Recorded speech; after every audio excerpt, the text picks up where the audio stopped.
Welcome to Abhi TV. முன்பெல்லாம் நாம் சமைக்கிற பாத்திரம் மட்டும் இல்லாமல் தண்ணீர் குடிக்கிற பாத்திரத்திலேருந்து சாப்பிட்ற தட்டு வரைக்கும் எல்லாமே மண் பாத்திரங்கள் தானாம். அந்த காலத்தில் இரும்பு, பித்தளை, வெண்கலம், தங்கம், வெள்ளி இப்படி 5 வகையான உலோகங்கள் பழக்கத்தில் இருந்துட்டு வந்திருக்கு. இதுல வெள்ளி மாதிரியான பாத்திரங்கள் அதிக குளிர்ச்சி தரக்கூடியது. மற்ற உலோகங்கள் அதிக அளவு ஆரோக்கியத்தையும் ஆயுளையும் தரக்கூடியது. எளிதில் உணவு கெட்டு போகாது, அதிக நேரம் சூடு நிற்கும். இது மாதிரியான பழக்கங்கள்னால இந்த மாதிரியான உலோகங்களை சமையல் பாத்திரங்களா பயன்படுத்திட்டு வந்திருக்காங்க. ஆனா விலை உயர்ந்த இந்த உலோகங்களை வாங்க வழி இல்லாத ஏழை மக்கள் மண்ணை பிசைஞ்சு அதுல பாத்திரங்கள் செஞ்சு அதுல சமையல் பண்ண ஆரம்பிச்சிருக்கிறாங்க. காலப்போக்குல எளிதில் வாங்கக்கூடிய எவர் சில்வரும் அலுமினிய பாத்திரமும் பழக்கத்துக்கு வந்துருச்சு. இன்னைக்கு வீடியோல இந்த மண் பாத்திரத்துல சமைக்கிறதுனால உடலுக்கு கிடைக்கக்கூடிய நன்மைகள் என்ன அப்படின்னு தான் தெரிஞ்சுக்க போறோம். பொதுவாவே மண் பாத்திரத்துல சமைக்கிற உணவு ஒரு வாரம் ஆனா கூட கெட்டு போகாது அப்படின்னு சொல்றாங்க. ஏன்னா உணவை நீர்த்து போக செய்யாதாம், குளிர்ச்சியை மெயின்டைன் பண்ணுமாம். பொதுவாவே சத்துக்களுடன் நோய் எதிர்ப்பு சக்தியை கொடுக்கக்கூடியதுதான் இயற்கை உணவுகள். அதை முறையா சமைச்சு சாப்பிடும் பொழுதுதான் உடலுக்கு முழு சத்தும் கிடைக்குமாம்.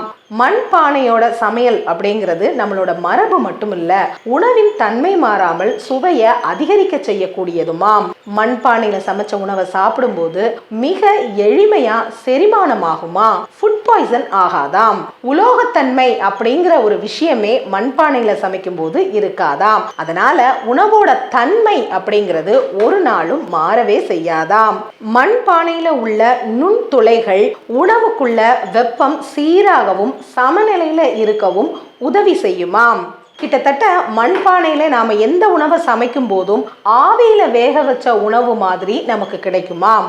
அதே சமயத்துல மண்பானை சமையலுக்கு அதிக அளவு எண்ணெயும் தேவைப்படாதாம். இதனால உடலுக்கு ஆரோக்கிய கேடு ஏற்படாதாம். மண் பானைகள் உணவுல இருக்கக்கூடிய அமிலத்தன்மையை சமப்படுத்தும் தன்மை கொண்டதாம். நல்ல பசியை தூண்டுமாம், அதே மாதிரி நல்ல உறக்கத்தையும் கொடுக்குமாம். குழந்தையின்மை பிரச்சனையை தடுக்கக்கூடிய சக்தி இந்த மண்பானை சமையலுக்கு இருக்குதாம். உணவு இரத்த குழாய்களை சீராக்கவும் இது உதவுதாம். உடல் சூட்டை தணிக்குமாம். வயிற்று பிரச்சனைகளும் இல்லாம பாதுகாக்குமாம்.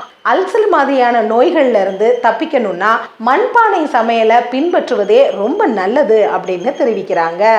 இது மட்டும் இல்லாம மண் பானைகள் பொதுவாகவே நல்ல வாட்டர் ஃபில்டரா செயல்படுதாம். அந்த காலத்துல எல்லாம் மினரல் வாட்டர் கிடையவே கிடையாது. அப்போ நிலத்தடி நீரை தான் அப்படியே எடுத்து பயன்படுத்திட்டு வந்திருக்கிறாங்க. நிலத்தடி நீர் சுத்திகரிக்காம எப்படி பயன்படுத்தினாங்க அப்படின்னு கேட்டீங்கன்னா மண் பானையில ஊத்தி வச்சுதான். ஒரு மண் பானையில தண்ணீர் ஊத்தி வச்சு 3 மணி நேரம் ஆச்சு அப்படின்னாலே அதுல இருக்கிற நச்சு பொருட்கள், கெட்ட பொருட்களை எல்லாம் மண்பானை உறிஞ்சிட்டு மண்ணில் இருக்கக்கூடிய நல்ல சத்துக்களையும் ஊட்டச்சத்துக்களையும் தாது பொருட்களையும் தண்ணிக்கு கொடுத்துருமாம். அதனால அந்த காலத்துல மண் பானையை தான் சிறந்த வாட்டர் ஃபில்டரா யூஸ் பண்ணிட்டு வந்திருக்கிறாங்க. இன்று நாம குடிக்கிற மினரல் வாட்டர்ல எந்த தாது பொருட்களுமே கிடையாது.